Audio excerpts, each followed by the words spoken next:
میں نے ایک دن جنید جمشید سے پوچھا، مولوی صاحب آپ نے گانا کیوں چھوڑ دیا؟ اس نے کہکا لگایا اور دیر تک ہنستا رہا۔ میں خاموشی سے اس کی طرف دیکھتا رہا۔ اس نے اینک اتاری، ٹشو سے آنکھیں صاف کی اور ہنستے ہنستے جواب دیا، یار تم نے مجھے جس انداز سے مولوی صاحب کہا میں وہ انجوائے کر رہا ہوں، تم مجھے یہ انجوائے کرنے دو۔ اس کے بعد وہ دوبارہ ہنس پڑا۔ وہ ہنستے ہنستے خاموش ہوا اور پھر بولا، یار گانے نے مجھے شہرت دی، عزت دی اور پیسہ دیا، اگر کچھ نہیں دیا تو وہ سکون تھا۔ سکون مجھے مولوی صاحب بن کر ملا، اور یہ جب مجھے مل گیا تو مجھے پتہ چلا سکون دنیا کی سب سے بڑی نعمت ہوتا ہے۔ پیسہ، عزت، شہرت، یہ تینوں مل کر بھی اس کا مقابلہ نہیں کر سکتے۔ اس کے بعد وہ دوبارہ ہنسا اور بولا، میں ویمبلے میں شو کرنا چاہتا تھا، میری خواہش تھی میرا خیمہ درمیان میں ہو اور دوسرے گلوکار، موسیقار اور اداکاروں کے خیمے دائیں بائیں ہوں۔ میں 1992 میں ویمبلے گیا تھا، امیتابھ بچن کا خیمہ درمیان میں تھا، لوگ اس کے ہاتھ چوم رہے تھے، وہ اس پر واری واری جا رہے تھے، وہ اس کے ساتھ تصویریں بنوانے کے لیے ایک دوسرے کو روند رہے تھے۔ میں نے یہ عزت دیکھی تو میرے دل میں خیال آیا، کیا میں بھی کبھی اس مقام تک پہنچ سکتا ہوں؟ کیا مجھے بھی یہ عزت، لوگوں کا یہ والہانہ پن مل سکتا ہے؟ وہ شاید قبولیت کی گھڑی تھی۔ اللہ نے میری دعا سن لی اور وہ وقت آ گیا جب میرا خیمہ ٹھیک اس جگہ تھا جہاں کبھی امیتابھ بچن نے راتیں گزاری تھی۔ نوجوان لڑکیاں اور لڑکے اس دن میرے ساتھ تصویریں بنانے کے لیے بھی ایک دوسرے پر گر رہے تھے۔ مجھے بہت خوشی ہوئی، میں اندر سے نہال ہو گیا۔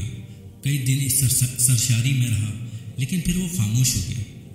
وہ دیر تک سوچتا رہا، پھر اس نے سر اٹھایا، میری طرف دیکھا اور بولا، لیکن پھر ایک نئے احساس نے اس سرشاری کی جگہ لے لی۔ مجھے محسوس ہوا میری کامیابی نے مجھے عزت تو دی ہے، لیکن میں سکون سے محروم ہوں۔ مجھے یہ بھی محسوس ہوا سکون عزت سے بڑی چیز ہے اور مجھے اس بڑی چیز کی طرف جانا چاہیے۔ میں خاموشی سے سنتا رہا۔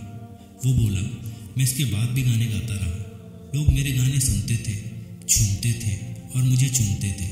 دل دل پاکستان اور سانولی سلونی سی محبوبہ میری پہچان بن گیا۔ میں جہاں جاتا لوگ مجھ سے فرمائش کرتے، جے سانولی سلونی ہو جائے، اور میں ذرا سا گنگنا کر آگے نکل جاتا تھا۔ لیکن میں اب عزت کے ساتھ ساتھ سکون بھی تلاش کر رہا تھا، اور پھر اللہ تعالیٰ نے کرم کیا اور مجھے یہ نعمت بھی مل گئی، اور وہ پھر خاموش ہو گیا۔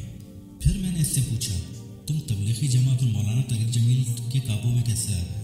اس نے کہکا لگایا اور بولا، پاکستان کا ہر شہری زندگی میں کبھی نہ کبھی ڈاکٹر، پولیس اور تبلیغی جماعت کے قابو ضرور آتا ہے۔ زیادہ تر لوگ ان کے ساتھ چند دن گزار کر واپس آ جاتے ہیں، لیکن تھوڑی سی تعداد دائمی مریض، عادی مجرم اور مولوی صاحب بن کر مستقلاً ان کا حصہ بن جاتے ہیں۔ میں بھی ایک دوست کے ذریعے مولانا طارق جمیل سے ملا اور پھنس گیا۔ میں نے پوچھا، آپ کیسے پھنس گئے؟ اس نے کہکا لگایا اور جواب دیا، مجھے اس شخص نے اتنی محبت دی جو مجھے اس سے پہلے کبھی کسی سے نہیں ملی۔ یہ محبت میرے لیے نشہ ثابت ہوئی اور میں اس نشے کی لت کا شکار ہو چلا گیا۔ میں نے دین کا مطالعہ شروع کر دیا۔ میں شغل میں چلے لگانے لگا، اور مجھے جب ہوش آیا تو میں اس وقت تک اچھا خاصا مولوی بن چکا تھا۔ میں نے اس سے پوچھا، آپ اچھے خاصے سمجھدار انسان ہیں، آپ درمیان میں بھاگ کیوں نہیں گئے؟ اس نے کہکا لگایا اور بولا، میں نے بھاگنے کی ایک آدھ ٹرائی کی تھی، میں نے گانا چھوڑ دیا تھا، لیکن پھر اچانک احساس ہوا، جنید جمشید تم کھاؤ گے کہاں سے؟ میں تمہیں اس کے علاوہ کوئی کام ہی نہیں آتا۔ گانا میری زندگی بھی تھا، مجھے محسوس ہوتا تھا میں نے اگر یہ بند کر دیا تو مجھ سے میری زندگی چھن جائے گی۔ چنانچہ میں نے شیو کی اور اپنی دنیا میں واپس آ گیا، لیکن چند دن بعد غلطی کا احساس ہو گیا۔ میں اس نتیجے پر پہنچ گیا، مجھے سکون اور شہرت، دولت، عزت، ان میں سے کسی ایک کا انتخاب کرنا ہوگا۔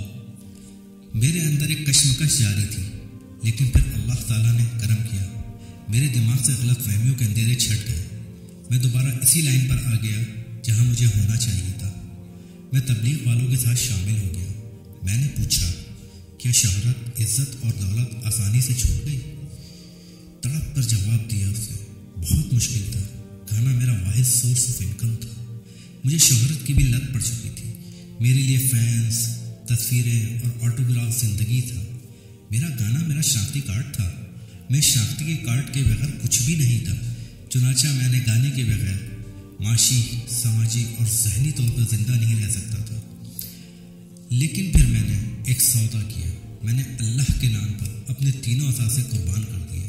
میں نے عزت، شہرت اور روزگار تینوں چھوڑ دیے اور اللہ کی راہ پر لگ گیا۔ وہ خاموش ہو گیا۔ میں نے پوچھا، کیوں؟ آپ نے یہ کیوں کیا؟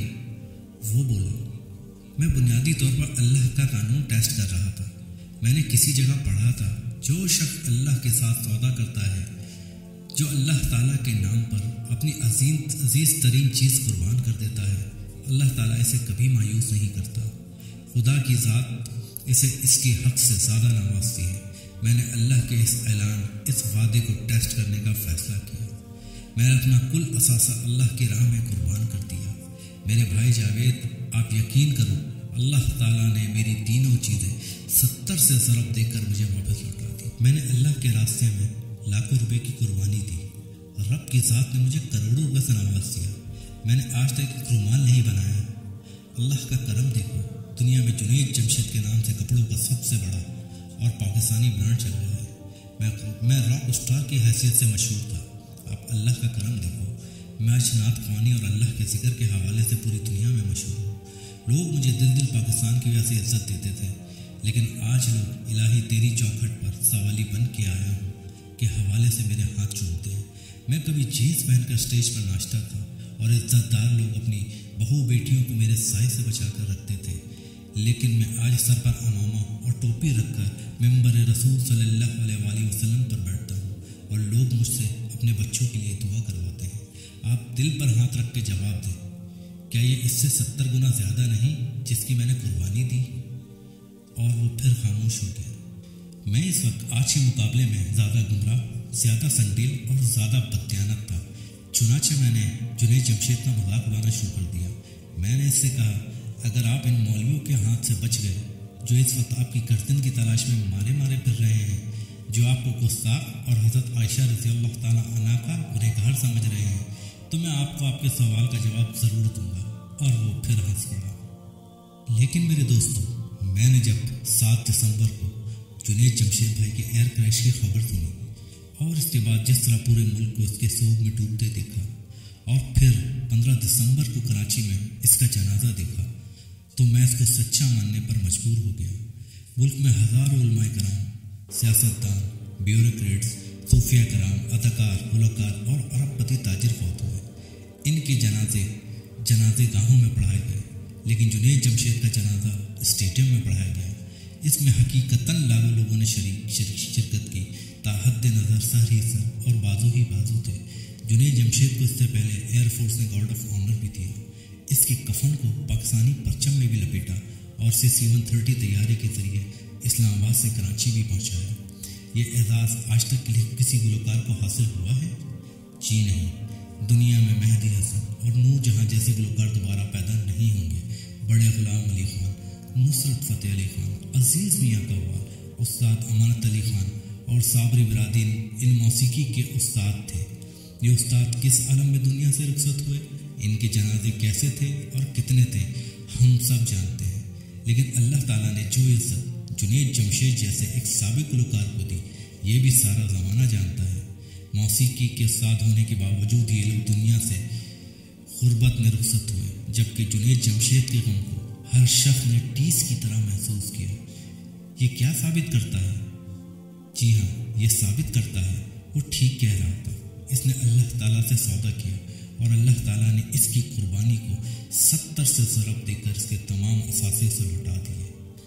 جنید جمشید نے ہم جیسے لوگوں کی آنکھیں کھول دی۔ اس نے ثابت کر دیا، اللہ کے ساتھ سودا کرنے والے کبھی خسارے میں نہیں رہتے۔